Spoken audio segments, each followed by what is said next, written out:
Market stabilization scheme MSS। It is an mechanism, ये एक mechanism है जिसके अंदर आरबीआई इंटरवीन करता है इकोनॉमी के अंदर।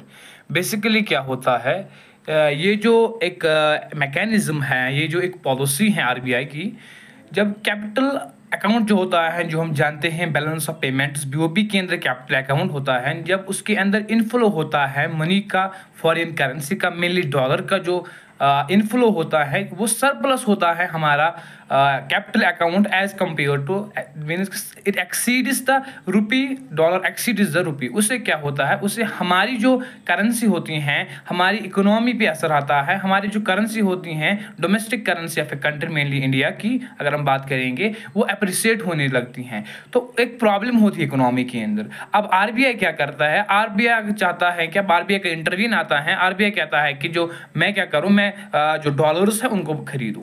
जब आरबीआई उनको बाई करता है, खरीदता है, तो आरबीआई क्या करता है, आरबीआई को वापस में पैसे देने हैं।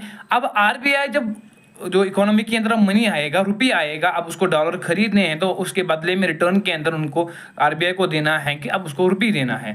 जब वो आरबीआई रुपये देगा, उसका ये भी खतरा है कि इकोनॉमी के अंदर इन्फ्लेशन होगी। तो there will be chances of inflation in an economy. In order to that RBI government से मशवर लेता है, गवर्नमेंट से बात करता है, डिसीजन लेता है कि भाई आप बॉन्ड्स को इशू कीजिए। जब बॉन्ड्स इशू कीजिए, आरबीआई खरीदता है बॉन्ड्स, उनके अकाउंट के अंदर डायरेक्टली ट्रांसफर मनी हो जाती हैं जो हमारे रुपये होती हैं। इससे क्या होती है, इससे इन्फ्लेशन बच जाती है, इकोनॉमी का इन्फ्लेशन का खतरा बच जाता है। तो this overall scheme is an mechanism that uses to the regulate the economy. Mainly there is an intervention of RBI, we call it market stabilization scheme.